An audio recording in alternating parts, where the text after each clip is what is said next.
Salut à tous les amis, salut YouTube, c'est Mika, on est parti pour débriefer ensemble ce match entre l'Olympique lyonnais et le Paris Saint-Germain de Luis Enrique, défaite de l'OL 3-2. Comment vous dire, déception oui, je pense que vous c'est pareil Hugo, on est forcément déçu après un match comme ça où on croit tenir un score positif et au final sur le gong, au finish, tu prends un corner par un nain de jardin en plus en l'occurrence João Neves qui te met une tête, boum, but, 3-2 et défaite, mais surtout déçu pour les joueurs qui ont fait un match très mais vraiment très sérieux. Avec leurs armes et leurs belles valeurs positives, le courage, solidarité, abnégation, résilience, et déçu aussi pour le staff, parce que le staff a fait un très gros travail de préparation. Ce PSG de Enrique, maintenant on le connaît bien, il est clairement identifié. On sait ce qu'ils font, avec ballon, sans ballon, le pressing assez intense, projection, et dans le cœur du jeu, beaucoup de milieux de terrain qui vont créer par la possession une vraie emprise technique contre n'importe qui en Europe et en France évidemment. Mais ça, le staff et Paulo Fonseca l'ont clairement bien identifié, l'avait repéré, et je dois dire que l'OL a produit un match qui mérite vraiment beaucoup d'encouragement, plutôt que de retenir le score qui, oui, est négatif. C'est encore une fois une contre-performance, pas 2 points que l'on prend, et en Ligue 1 on stagne, on rentre dans le rang d'un point de vue comptable, c'est vrai, mais si on va au-delà des chiffres, au-delà des stats et au-delà du résultat, il faut bien l'admettre, l'OL a fait un match mais vraiment très sérieux. Je préfère rester sur une image plus positive et me dire que oui, il y a un monde peut-être où l'OL parvient à décrocher un point, et dans un monde encore plus idéal, pourquoi pas, l'OL aurait pu décrocher 3 points. Rappelez-vous, à la 80e minute de jeu, on est à 2 partout, et l'OL a un temps fort de très bonne qualité contre un PSG qui est en Ligue 1 archi dominateur, et malgré ça l'OL parvient à se créer de vraies occasions, et on est à ça sur un petit cafouillage un petit peu compliqué à gérer, on est à ça de marquer le 3-2, ça aurait pu se produire. Bref, retenons plutôt ça que le négatif. Oui, d'un point de vue comptable, on n'avance pas depuis quelques matchs, c'est vrai, mais en termes de valeur morale, et Dieu sait que l'OL en aura grandement besoin en Ligue 1 et en Europe cette saison, les valeurs morales sont extrêmement positives, et ça, non seulement ça me fait très plaisir, mais en plus ça me rend extrêmement fier de voir une équipe qui se bat et qui donne tout, malgré les difficultés, malgré les obstacles et les embûches. L'OL donne tout, l'OL ne triche pas, et ça, dans le fond, c'est ce qui rend nos joueurs en tout point irréprochables. Alors avant de commencer les amis, comme toujours, pensez au petit pouce qui fait vraiment très plaisir, pensez aussi à commenter, à me dire vos différents tops et flops du match, moi j'en ai quelques-uns qui m'ont vraiment beaucoup plu aujourd'hui. Pensez aussi à activer la cloche, à booster le contenu en swipant vers la droite dans l'espace commentaire, et enfin abonnez-vous pour ne rien manquer sur le 11 lyonnais. C'est parti pour le débrief du match entre l'OL et le Paris Saint-Germain, défaite 3-2.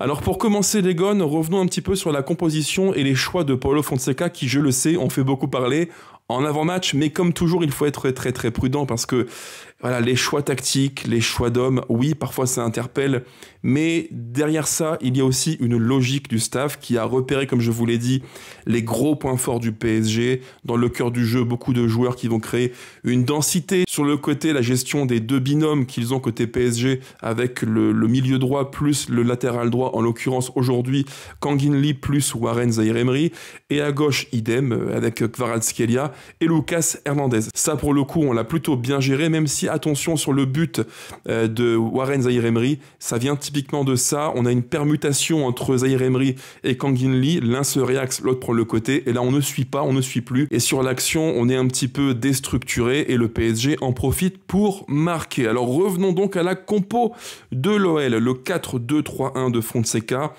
Au cage, Dominique Graif, à gauche Nicolas Tagliafico qui prend un rouge en fin de match, la paire Nakate-Mata, à droite Ruben Kluivert qui fait un excellent match, j'en parlerai tout à l'heure aussi en détail. Dans le cœur du jeu, le double pivot Morton plus Tessman, à gauche Afonso Moreira, dans l'axe Kalis Mera, à droite Ainsley Maitland-Niles qui devenait donc pour l'occasion le fameux ailier droit côté OL, et en pointe comme faux numéro 9 qui devait dézonner, décrocher et aider le collectif à ressortir sous pression, Rachid Ghezal, dans un rôle donc de faux numéro 9. Et là c'est un petit peu le désaveu, je dirais, le message que envoie implicitement, indirectement Fonseca à ses dirigeants, à savoir que oui, devant il y avait Satriano, c'était possible, il y avait aussi Karabec, possible aussi, mais en l'absence de Pavel Schulz, c'est bien donc Rachid Ghezal, 33 ans, qui occupe le rôle de faux numéro 9. Et ça, pour le coup, moi je l'ai un petit peu interprété, alors à tort ou à raison, c'est vous qui me le direz en commentaire, mais moi je l'ai un petit peu compris comme un message de Fonseca. Vous voyez,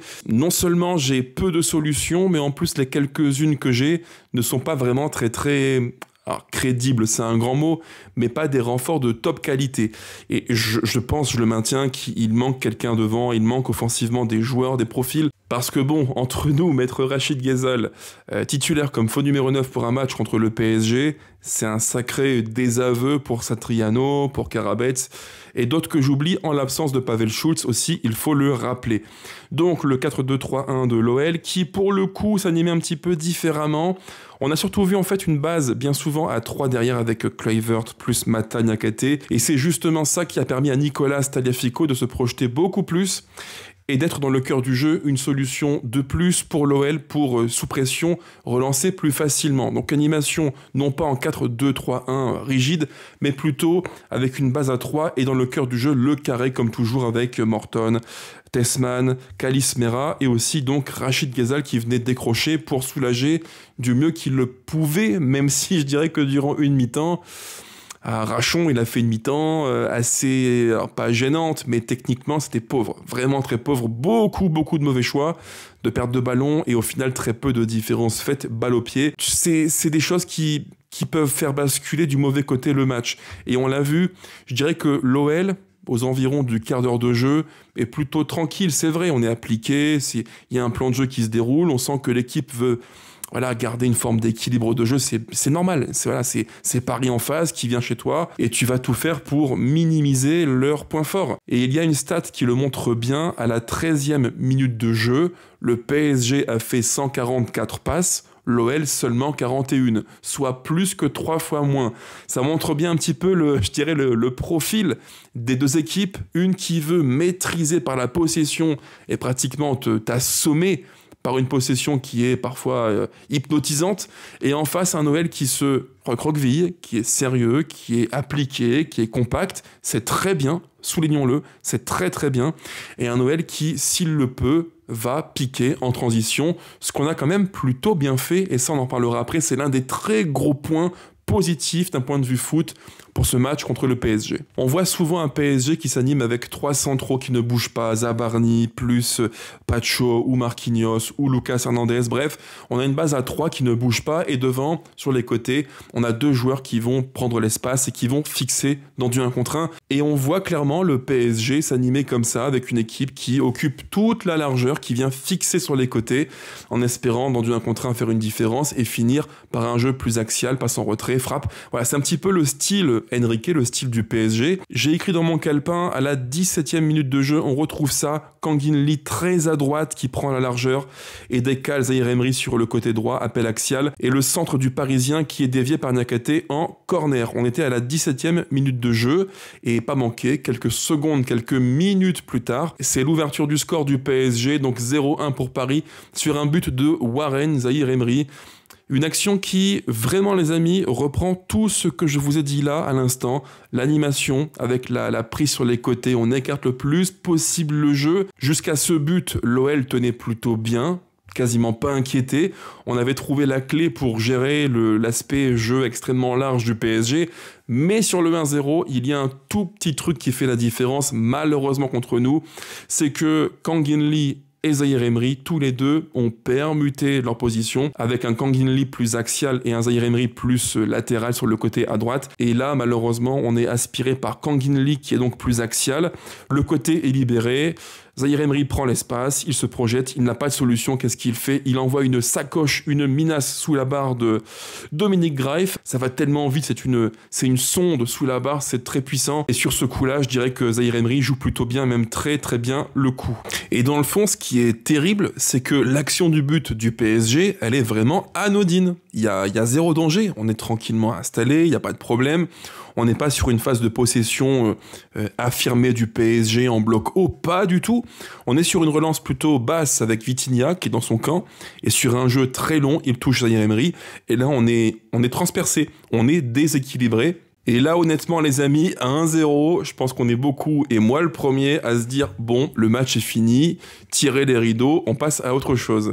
Et bah non. Non, et là il faut le souligner aussi, l'OL a bien réagi, l'OL réagit vite, puisque quelques instants plus tard, quelques minutes plus tard, on est sur le 1 partout, et là encore sur une action qui paraît un petit peu anodine, sur un long ballon du gauche, Niakhaté trouve dans l'espace Afonso Moreira qui prend et qui attaque la profondeur, lui qui est si dynamique et rapide, la mobilette portugaise, il accélère, très bon contrôle, bonne prise de balle, finition clinique, franchement ce but il est bluffant. Faudrait un petit peu en parler après parce que ce que fait Moreira à son jeune âge avec aussi peu d'expérience, je dis bravo parce que vraiment c'est un gamin qui est surprenant. Tout ce qu'il fait, il le fait à 200%, à fond les ballons tout le temps. Et au final, eh ben, il a une forme de justesse technique malgré ça. On parle d'un jeune joueur. Moreira, c'est un gamin, il a 20 ans et tout ce qu'il fait, c'est tout le temps à fond. Franchement, en termes d'attitude, Moreira, c'est exemplaire. Moi, je trouve qu'il est bluffant. Parce que, voilà, tout est fait tout le temps, à fond. On ne triche pas, on court, on propose, on se montre, on provoque dans du 1 contre 1. Alors oui, il y a du déchet technique, c'est vrai. Mais franchement, ce qu'il fait sur le but du 1-0, c'est de la qualité. Voilà, c'est de la qualité. Belle attaque de l'espace, belle prise de balle, belle conduite de balle, belle finition, un joli but pour donc Afonso Moreira. Et l'OL réagit bien, l'OL réagit vite. Et ça fait très plaisir. On se dit, bah voilà, à 0-1, tu aurais même dû couler contre ce PSG qui aime tant les configurations de match où bah voilà, ils contrôlent le jeu, ils ont le score pour eux, ils peuvent appuyer encore plus là où ça fait mal. Et malgré ça, on a tenu, on s'est relevé et on a égalisé. Moi, ça me rend vraiment fier de voir un OL qui réagit comme ça et qui reprend le match par le bon bout. Et à 1 partout, je me dis, bah voyons voir, voyons la suite, que va-t-il se passer? Est-ce que l'OL va pouvoir maintenir ce niveau d'équilibre collectif, cette forme de compacité défensive? Est-ce que Paris va monter un petit peu le curseur course, intensité et technique? Moi, je voulais voir ça, la suite de l'histoire. Sauf que, comme toujours, l'OL commet trop d'erreurs. Et on est plombé par des erreurs, par des errements individuels. C'est terrible à dire, mais l'OL fait quasiment tout de manière sérieuse, mais on n'est jamais à l'abri d'une couille dans le pâté. C'est vraiment terrible à dire, c'est fou.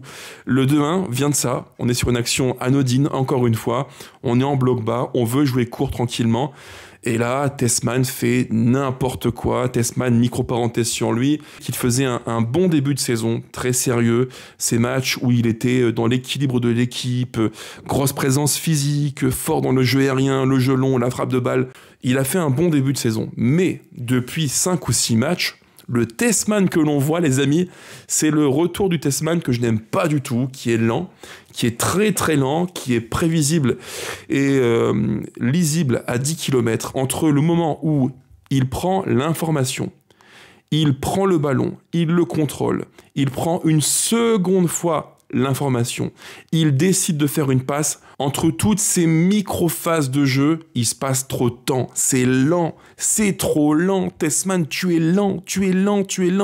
Alors oui, sur le 2-1, il y a faute. Moi, je l'aurais sifflé. Vitinha met un coup par derrière, il touche le genou, le ballon, il prend les deux. Moi, j'aurais dit faute. Oui, j'aurais dit faute. Mais ça n'excuse pas tout. Depuis quelques matchs, Tessmann, il se prend pour je sais pas qui, enfin si, peut-être le Thiago Motta de Wish. Il joue en se regardant, il s'admire, il tâte le ballon comme ça, une fois, 2 fois. C'est lent, c'est trop lent. Tessmann, il faut revenir à des bases. De foot simple, quoi. T'es pas un crack, t'es pas un génie, t'es pas Thiago Motta, t'es pas Pirlo. Tranquille, quoi. Tranquille, prends le ballon et joue simple, joue vite. Arrête de vouloir comme ça je sais pas moi, contrôler le ballon en mode numéro 6 régista. Tu n'es pas un régista. Et quand tu n'es pas un joueur de qualité top sous pression, va à l'essentiel. Parce que là, depuis quelque temps, on souffle, quoi. Il y a trop d'erreurs individuelles qui te tuent le match. Alors peut-être pas le match, mais qui te tuent la dynamique du match. Et ça, c'est embêtant. Donc à la mi-temps, 2-1 pour le PSG. Un OL qui est, je dirais, vraiment sérieux, très sérieux. Un OL qui applique de façon scolaire et appliquée, investi le plan du staff et de Fonseca, qui marche bien. Saluons les choix du staff et du coach, parce que à la mi-temps, on a un bilan qui, au global, pour l'OL, est plutôt, je dirais, alors peut-être pas encourageant, mais c'est un bilan qui est vraiment sérieux. C'est pas génial, bien sûr. Avec ballon, il se passe trop peu de choses, mais en même temps, ayons en tête le fait que l'OL a des moyens très très limité et que le staff parvient à élaborer une recette avec des arguments minimalistes. Et pour le coup, la recette, elle est cohérente. Moi, je vois un Noël qui est cohérent. Alors, c'est pas du foot joga bonito, c'est vrai, mais c'est un foot qui est structuré, qui est cohérent, et tous les ingrédients que Fonseca a sous la main, il parvient, à les maximiser. En termes d'animation, de projet de jeu, de cohérence d'ensemble, il est quand même très fort. Fonseca, c'est le coach qui va avoir 2 bouts de bambou, des ciseaux et un caillou, et il te fait une cabane, quoi. C'est fort, c'est fort.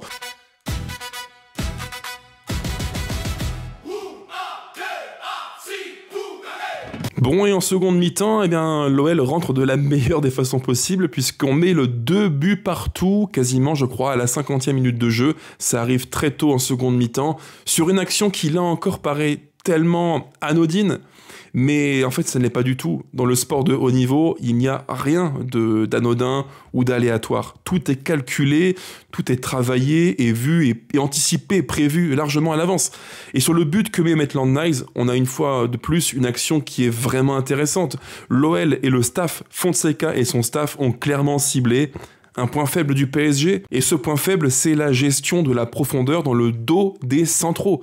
Et c'est pas étonnant, rappelez-vous les gars, les matchs qu'a pu faire Zabarny, l'Ukrainien, avec le PSG et en Ligue 1 et en LDC, mais aussi en sélection.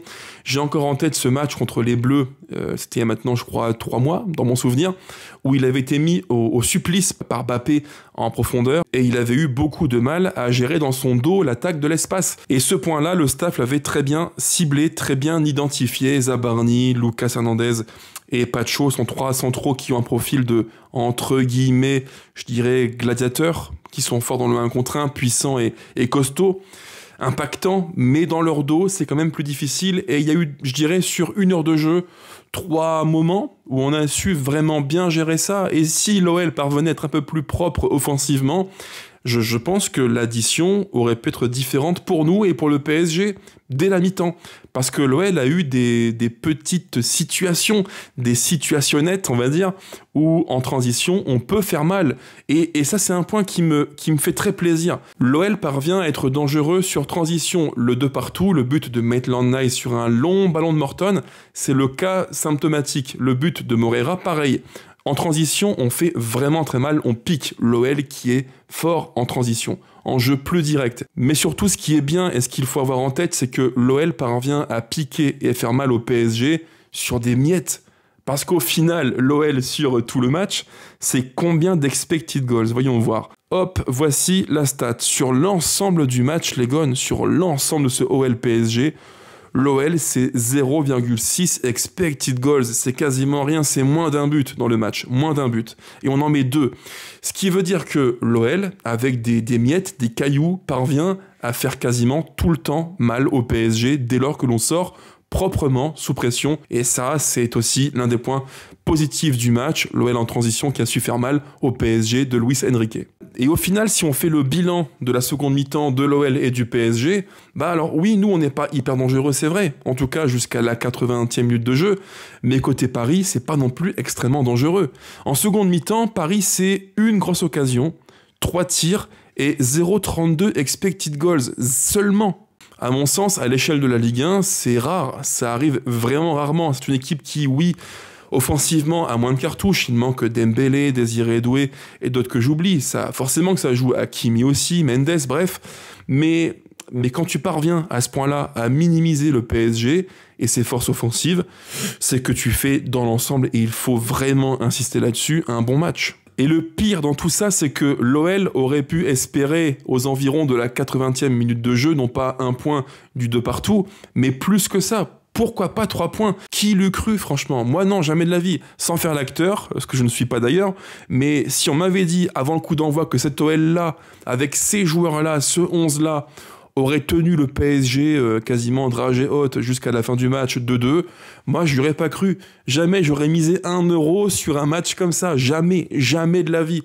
Alors imaginez bien que quand je vois l'OL parvenir à quasiment à 10 minutes de la fin du match, parvenir à tenir le point du match nul de partout en restant sérieux, condensé, compact, avec un PSG qui au final est très peu dangereux, j'étais plus que fier. Vraiment, je le dis, je le répète, moi j'ai été fier du match qu'ont fait nos joueurs et le staff, avec tous les points forts du PSG qui ont été ciblés, qui ont été contrôlés, leurs temps forts qui ont été minimisés, l'OL qui a su piquer en transition, l'OL qui a su revenir après le 1-0, après le 2-1, on a su revenir, on a su faire les efforts, être résilient, courageux, solidaire, c'est beau à voir, voilà. C'est pas un foot qui est, oui, hyper emballant, bien sûr. C'est pas le foot que j'aime, et j'espère qu'un jour, dans quelques temps, quelques mois, quelques années, on reverra chez nous des artistes qui, balle au pied, font de vraies différences et provoquent un frisson par le ballon. Mais sans ballon, on est tellement courageux, on est tellement courageux. Et pour ceux qui voudraient minimiser ce qu'a fait l'OL en disant, en faisant les rabat-joie, que oui, le PSG était amoindri, qu'il manquait Désiré Doué, Dembélé, Hakimi, Nuno Mendes, oui, bien sûr que c'est vrai. Les matchs, on les voit. On voit les matchs du PSG en Ligue 1, en Ligue des Champions. Ils ont eu des matchs à n'en plus finir l'an passé en LDC, en Europe, en Ligue 1, la Coupe du Monde des clubs, la reprise de la Ligue 1. Oui, ils sont fatigués, oui, il y a plein de blessés, mais nous aussi. Nous aussi, les gones. Soyons aussi pragmatiques et logiques. On fait l'Europa League, on a des blessés, on a un tout petit effectif, on a moins de moyens que le PSG. Cet OL-là qui perd sur le gong contre Paris, certes un Paris affaibli et amoindri, mais malgré tout, c'est une prestation qui, pour moi en tout cas, est sacrément encourageante. Alors au classement, qu'en est-il pour l'OL qui perd contre le PSG ce soir, donc 3-2? On est donc ce soir, dimanche soir, 7ème de Ligue 1, avec donc 20 points en 12 journées, ex-aequo avec Monaco, Lille 20 points, Strasbourg 22 points, et devant donc Lens et Marseille 25 points, et le PSG seul leader avec 27 points. Autrement dit les amis, si on est factuel, oui on est déçu. Oui, l'OL perd encore un match, et oui, sur les 5 matchs en Ligue 1, on est sur 2 défaites, 2 nuls et 1 victoire. Donc si mes calculs sont bons, on est donc à 5 points sur 15 possibles en Ligue 1 depuis maintenant quasiment un mois. 5 points sur 15, on est donc sur une dynamique de 1 point par match, ce qui est un rythme grosso modo d'équipe environ 11-12e de Ligue 1, à peu près. Voilà, si on fait un petit bilan à l'instant T, l'OL n'est pas largué, et l'OL va jouer dans les prochains matchs des équipes qui, a priori, je dis bien a priori, entre guillemets, sont plus accessibles, puisqu'on a joué quand même, il faut le dire, Paris, Marseille, Lens, Strasbourg, Lille, Rennes, Nice, donc il nous reste Monaco et tout le peloton suivant en Ligue 1. Donc, les gones, petit vent d'optimisme. Je le sais, c'est un match qui est décevant parce que l'OL méritait mieux et je suis vraiment déçu et pour le staff et pour les joueurs qui ont fait un travail vraiment de très grande qualité. Mais d'un point de vue factuel, objectivement, le classement le montre bien, nous ne sommes pas largués, on n'est pas loin des places européennes, et si l'OL avait la bonne idée après la trêve de remporter, allez, 3-4 matchs d'affilée, on serait plutôt bien pour la mi-saison.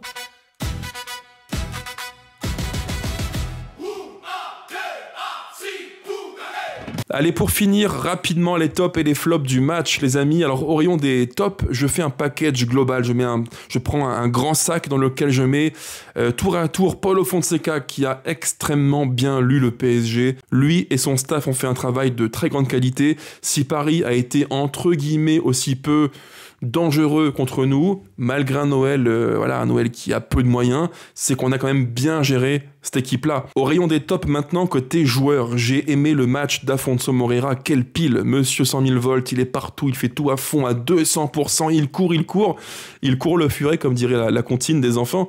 Vraiment, ce qu'il fait, c'est extraordinaire. Il est plein de bonne volonté, ce gamin-là, les amis, avec aussi peu d'expérience et de référence au plus haut niveau, quand je le vois jouer avec l'OL, il est irréprochable. Il est vraiment dans le projet à 1000%, quoi. Un OL qui est combatif, sérieux, qui est plein de bonne volonté, qui fait les courses, le mouvement. Si je devais résumer l'OL à des joueurs, je dirais Afonso Moreira. C'est le profil typique de ce que demande le coach, quoi. Intensité, verticalité, les efforts, tu cours devant et derrière, tu te replies, tu attaques. Bravo. Moreira, bravo, c'est l'un de mes tops du match. Et mon troisième top du match, c'est simple, c'est Ruben Kluivert. Quel match de Ruben Kluivert, les amis. J'ai eu la vision durant le match contre le PSG. J'ai cru revoir le grand Kyle Walker. Le Walker qui était, vous savez, un petit peu ce rôle hybride entre le central, axe droit, quasiment à latéral, entre les deux. Dans le 1 contre 1, très solide, véloce, il couvre l'espace dans son dos, il est rapide, puissant. Lui qui a fait des matchs moisis contre Rennes, contre Nice récemment, je trouve que là, les amis, il a été vraiment waouh. Visuellement, c'était impressionnant. Une force physique. Bravo Ruben Kluivert, très très bon match. Et donc pour finir mon flop du match, alors côté joueur, j'ai moyennement aimé le match de Ghezzal qui a été techniquement pas assez bon. Il y a même eu quelques petites séquences durant les 45 premières minutes où je me suis dit bon, techniquement il est pas top, physiquement il paraît un petit peu largué et en retard.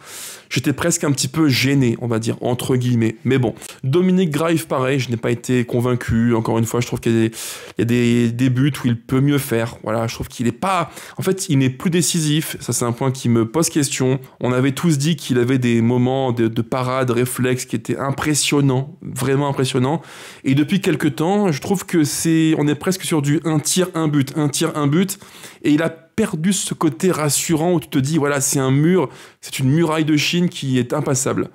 Il l'a un petit peu perdu. Au rayon des flops, toujours, petite parenthèse sur Tessman qui fait un match très moyen. Moi, je n'ai pas aimé ce côté un petit peu Thiago Motta de Wish, quoi. Je me regarde jouer, je tâte le ballon une fois, 2 fois, je prends mon temps. Ça coûte des buts, ça provoque des erreurs et ça met en difficulté l'OL collectivement. Je n'aime pas trop ce Tessman qu'on voit depuis quelques temps qui me paraît emprunté, très lourd et très lent, vraiment trop lent. Il faut accélérer le jeu, vraiment. Quand tu n'es pas un crack sous pression, joue simple, quoi. Joue simple pour aider ton équipe à sortir les ballons proprement. Mais mon vrai flop du match, c'est même pas un joueur, ni parisien, ni lyonnais, c'est même pas le staff, pas du tout, au contraire, c'est l'arbitrage.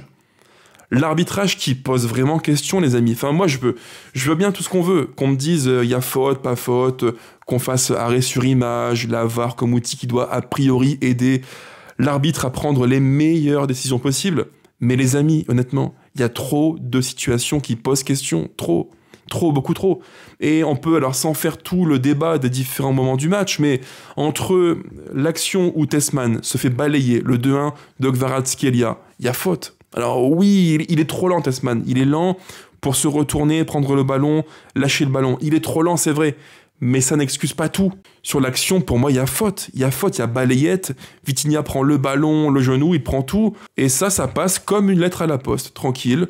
Il y a faute, on l'a vu. Tout le monde l'a vu, je l'ai vu, vous aussi. Les Parisiens l'ont vu aussi. Tout le monde l'a vu. Je pense que la VAR, la régie VAR l'a vu aussi. Mais il ne se passe rien. Pire, c'est validé. Je pense qu'il y a eu un check et que le check VAR a dit « Ok, ça joue, il n'y a rien ». Qu'est-ce que vous voulez, les amis? Enfin, moi, je sais pas. La VAR doit a priori simplifier la vie des arbitres. J'ai le sentiment qu'elle la complexifie. Cette faute-là, parce que oui, il y a faute, il faut le dire et le redire, dans tous les mondes, 9 fois sur 10, elle est sifflée. Et là, on tombe sur la fois sur 10 où elle ne l'est pas. J'ai du mal à comprendre. Et malheureusement, ça ne se limite pas à ça. Il y a plein de situations qui posent question. Je veux dire, Tagliafico, le rouge, oui, c'est pas immérité, bien sûr. Mais c'est dur. C'est dur. Dans un match comme ça où tu as le sentiment que tout va dans un sens, que l'arbitrage est souvent en faveur du PSG et très souvent en défaveur de l'OL, c'est dur à encaisser, quoi. Et moi, ce qui me saoule le plus, c'est que j'ai un peu ce sentiment... Et vous me direz en commentaire, Negon, qu'au final, on dit souvent que dans une saison, ça se rééquilibre, les erreurs d'arbitrage. Souvent, on dit oui, ça se rééquilibre. Ce que tu n'as pas, tu l'auras plus tard. Mais là, je me dis, ça va arriver quand, en fait? Entre les cartons rouges que l'on prend, les fautes grossières qui vont nous blesser des joueurs, les fautes non sifflées qui font qu'on prend un but dans la foulée, il y a tellement de faits de match qui ne nous aident pas. Déjà que c'est compliqué, qu'on n'a pas un effectif XXL et des moyens de fou furieux. Si en plus de ça... L'arbitrage plombe l'OL quasiment tous les matchs, hein, c'est la vérité. Oui, c'est la vérité.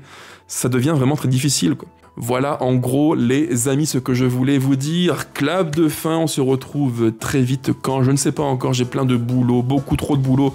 En ce moment, je suis fatigué, beaucoup, pour tout vous dire. Donc, je verrai bien. J'espère faire un contenu assez vite quand, je ne sais pas encore, mais je vais m'y atteler le plus rapidement possible. Ciao ciao les gones, portez-vous bien et allez l'OL plus que jamais.